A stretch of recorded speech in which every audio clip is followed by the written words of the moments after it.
ConsumerAccess.org. Equal housing opportunity.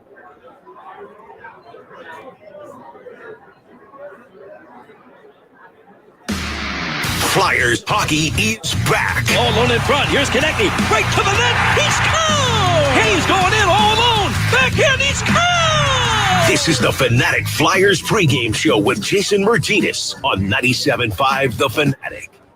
And self-edit. Brian Smith. We're both here at the Wells Fargo Center. It is Flyers Lightning tonight, and a matchup that, Brian, it's very interesting where I want to start tonight. Okay. I want to start with a matchup schedule-wise that favors the Flyers. Right. We haven't seen this season for them. We haven't seen a team that's 3 in 4 days, 4 in 6, 5 in 7. That's what the Tampa Bay Lightning have been up to over the past week. Meanwhile, the Flyers haven't played a game since Wednesday at Madison Square Garden against the Rangers. Yeah, and last night's game was one of those games that we've talked about with the Flyers and their situation that, Lightning did not play well last night, but they played just good enough to win. They won despite not playing well against the Boston Bruins, and sometimes your thought is that might trigger a slide. So we're hoping the Flyers can step in and take advantage of that as well. I didn't see the Tampa game last night, but, from all intents and purposes and their own evaluations, they didn't play well. So whatever it is that was ailing them last night, the Flyers are hoping for a little carryover tonight. They're hoping to take advantage of it. It is a strange schedule in general right now for the Flyers. The back-to-back home games, Sunday, Monday is an odd part. It's rare, yeah. The Colorado Avalanche are already here, and that's an oddity. A little behind-the-scenes thing for you. Colorado's gear is already downstairs. Yeah, I saw it. It's sitting on the side of the hallway waiting for this game to end so they can move in to the visiting NHL locker room. So it is a little bit of an odd situation here over the next couple of days for the Flyers. But, to their credit, and Claude Giroux and the other players said this in the last couple of days, everything else that's going on right now is really kind of insignificant to them just needing a win. Yeah. You need to get a win of any kind, whatever it takes, just to kind of stop the slide here and at least try to get the ship pointed in the right direction, for what's going to be a pretty tough schedule here in December in terms of travel and things like that. Like they're on the road a lot this month, so got to take advantage of the home games that they can, and this is the perfect time to do it. Yeah, I'm not going to say confirm or deny whether I was looking for Nathan McKinnon and Cale McCarr's skates as I walked by their gear after my pregame meal, but. Yeah. But I was looking for their skates because I figured they couldn't play without them. Yeah, exactly.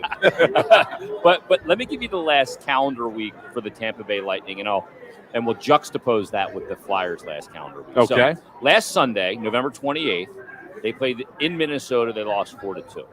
Tuesday, they played at St. Louis. They lost 4-3 in the shootout. Okay. Then Thursday, they were back and they played St. Louis again at home, and they won 4-2. And then they played last night in Boston, and they won that game 3-2 in overtime. So that's 4 games in the calendar week. Right. Sunday, Tuesday, Thursday, last night. Now the Flyers over this past week, and they had the game, of course, postponed on Tuesday against the Islanders, so that's part of it. But over the last Sunday, they played the New Jersey Devils. They lost here 5-2. The game was postponed on Wednesday or Tuesday. They played Wednesday 4-1, end of week. Right. So they've played 2 games in that time. Tampa's on their 5th. Right. And that in itself, it doesn't really matter too much what the overall, skill level is or how teams are playing or what their last 10 are. But, that should be an equalizer in and of itself to be playing that many games in that short amount of time against a team that's got fresher legs than that. Again, these are the situations that when the circumstances dictate in the schedule, the Flyers need to be able to take advantage of them because, it all does even out in the end pretty much. And so, there have been already, and there will be more times when, they're on the Tampa's side of things in this situation. So now they've got this opportunity to take advantage. That's where they want to go tonight. You got a team in the Flyers that have lost 7 straight. The people in Vegas are pretty savvy and they're pretty smart. The line on this game tonight, the money line, -110. It's equal. It's even money on each side. So when you look at that, you go Tampa Bay, back-to-back Cup champions, off to a really good start. They've played 5-7. This will be the 5th and 7. Flyers haven't played since Wednesday. That's why you see that line the way it is. It's an opportunity for the Flyers. And not only that, since they played last night and Vasilevsky went last night, they're going to get their former teammate tonight for the first time since he was a member of the Flyers. Yeah. And Brian Elliott. Yeah, and that in and of itself is always a bit of a boost to a team when their goaltender especially is going up against his old team. So, under normal circumstances, anytime you don't see Andrei Vasilevsky, it's going to be a help to your team. And I would still say that the Flyers would rather not see Andrei Vasilevsky anytime the opportunity comes for them not to see him. Yeah.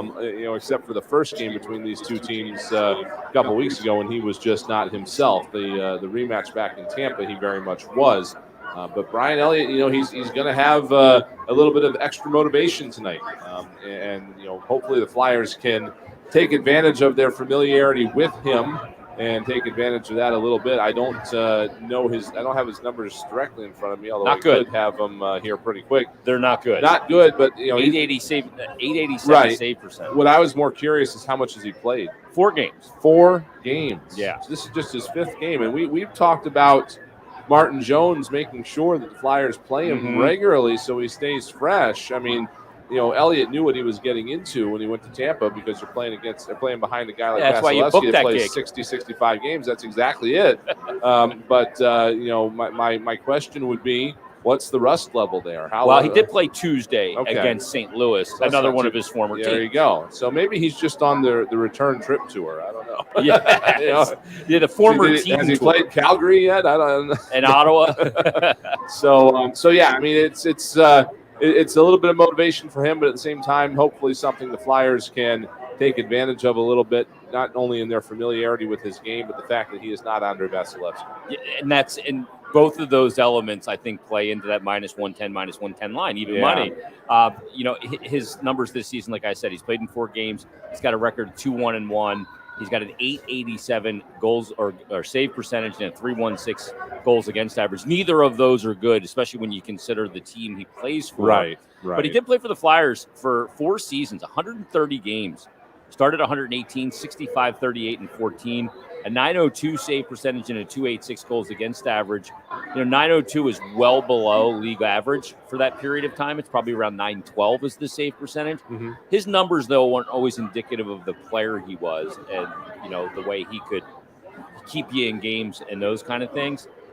But he's not the goalie he once was at 36 either. Sure. That's something the Flyers definitely got to capitalize on against the Moose here tonight. Absolutely. And they when you're going into this offseason and trying to figure out what the backup goaltending situation was like, it was I don't think anything against Brian Elliott. It's just the matter of the type of player he is now was not the best fit for the Philadelphia Flyers. It is a much better fit for the Tampa Bay Lightning, and that's exactly it. Flyers needed somebody that could play a little bit more because, as we saw in the past couple of, really almost every season that he was here, except maybe 1920, if I'm recalling correctly, he got pressed into more action than the Flyers, I think, had anticipated him having to take.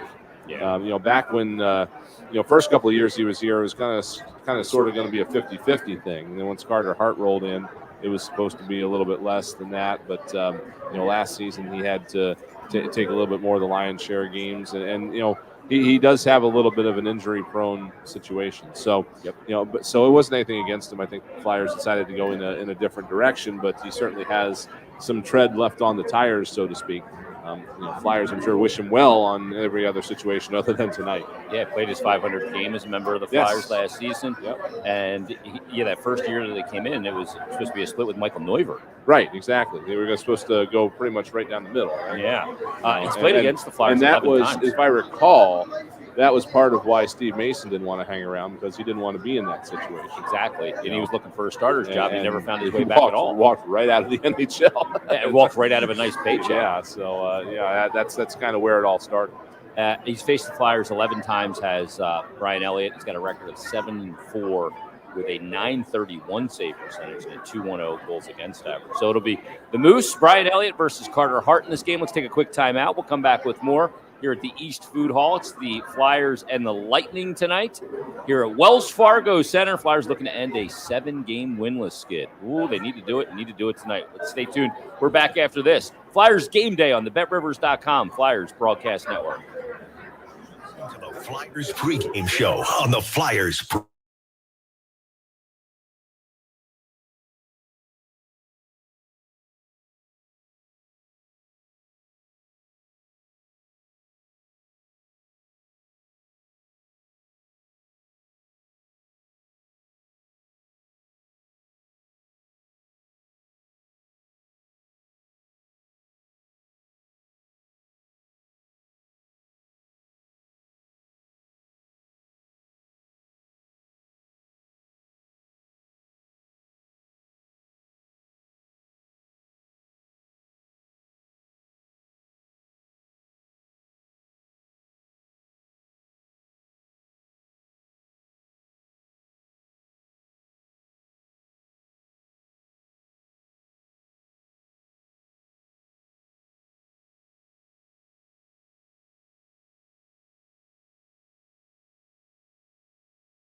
This is the Flyers pregame show with Jason Martinez and Brian Smith on the Flyers Broadcast Network.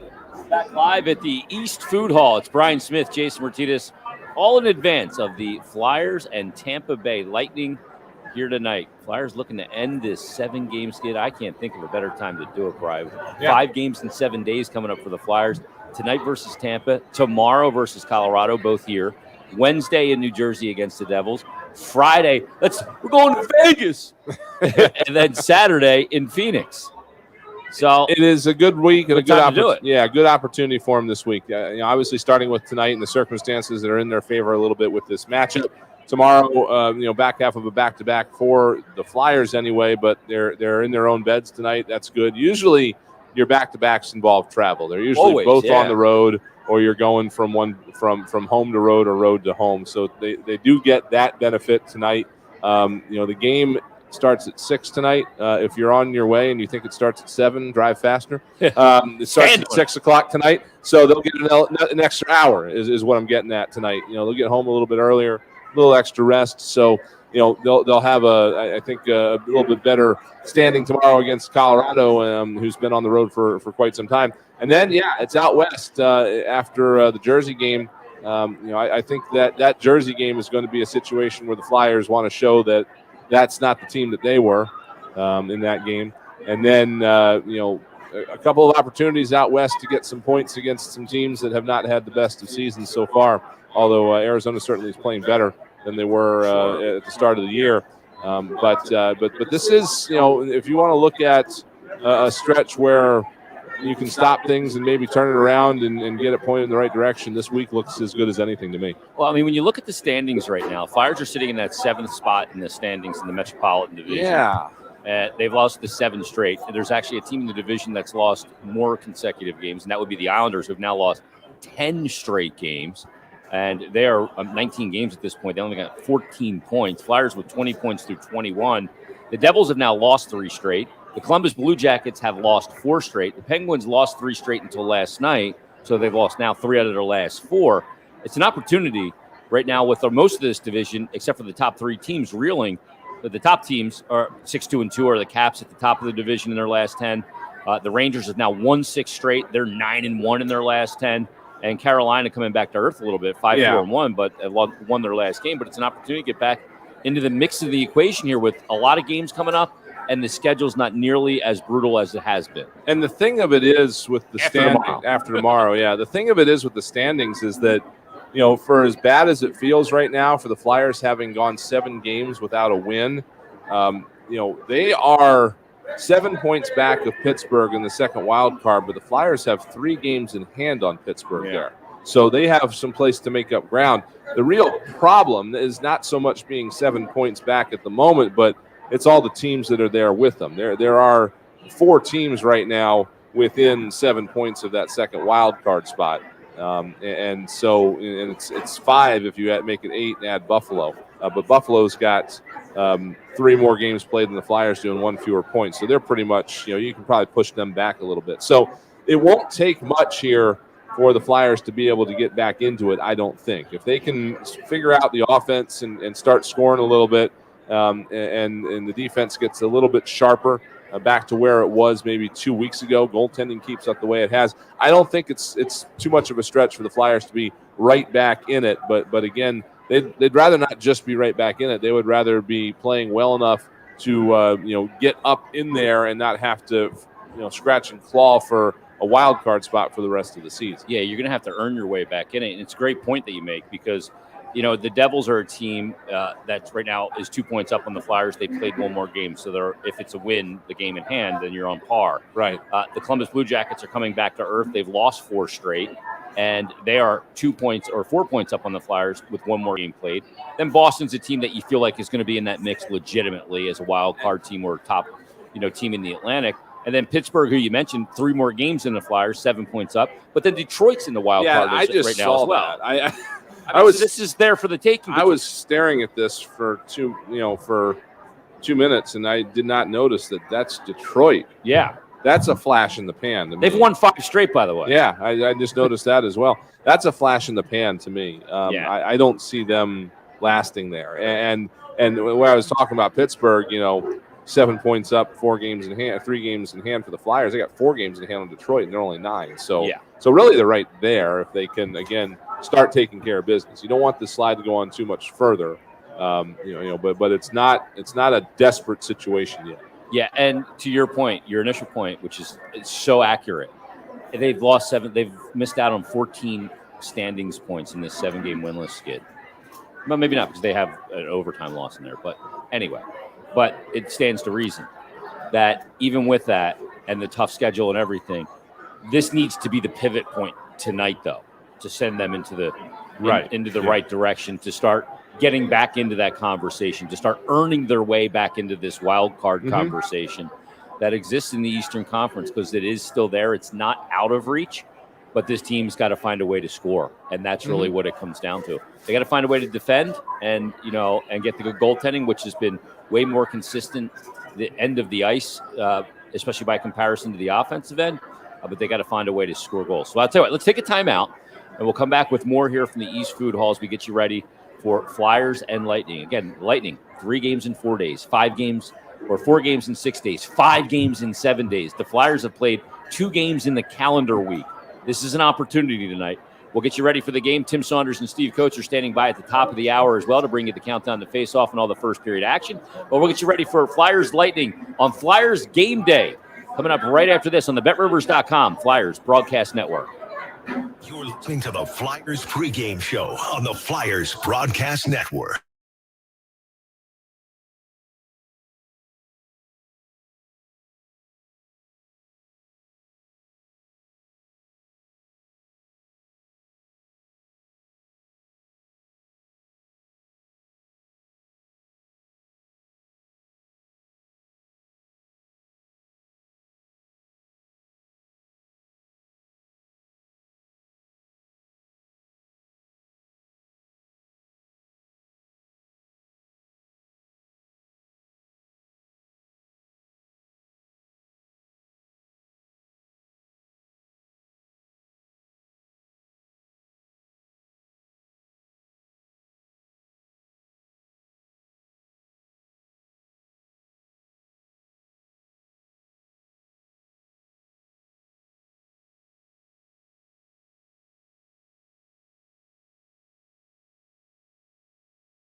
Tickets are on sale now at wingslax.com.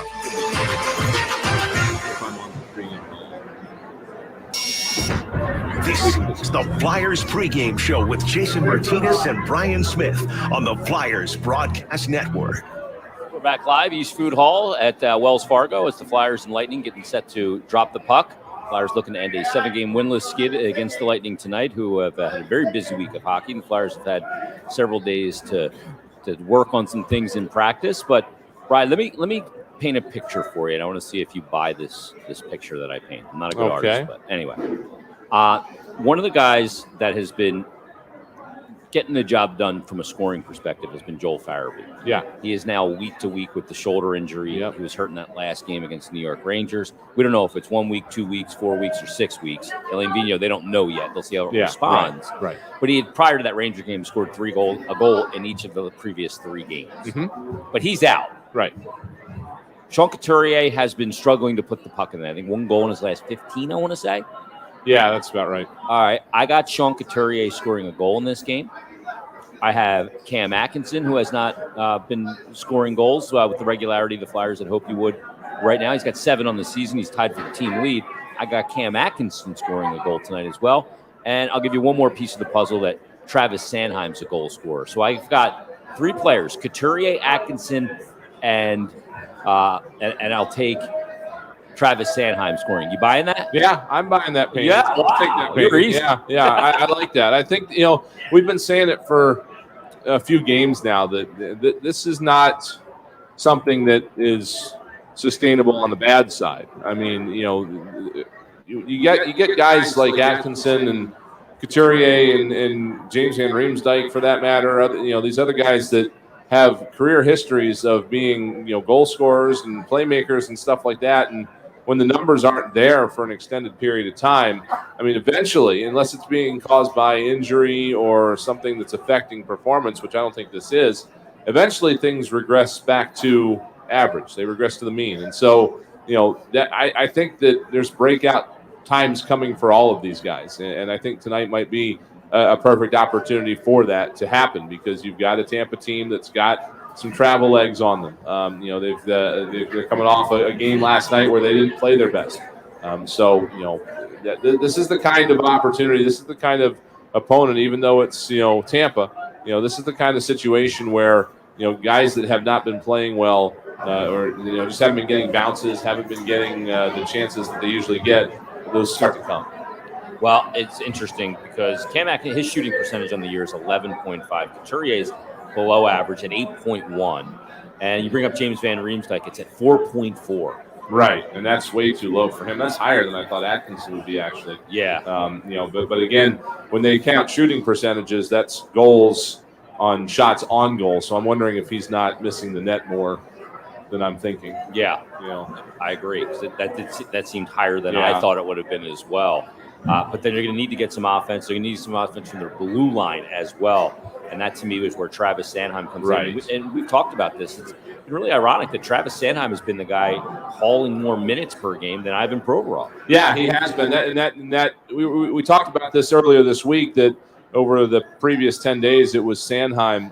Provorov has started to return back to what he was doing over the last 2 games or so. But that is still an indication that the Flyers are starting to give Travis Sanheim some more responsibilities, some more work, and make him into one of the corner pieces of this defense as well, which is kind of what they need to do right now, because Ryan Ellis still is not available, and they need to have somebody to kind of be there to help Ivan Provorov out in terms of not being on the ice all the time with whoever he happens to be paired with, and that's what Sanheim has been doing.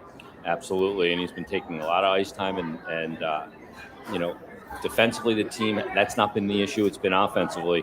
One of the guys they're going to have to look out for when it comes to Tampa is Steven Stamkos. Who? I wasn't aware that he was going to be able to get back to the level of player that he's back to right now. Yeah. I really didn't think so. I mean, he's got 26 points in 22 games, 12 goals, 14 assists.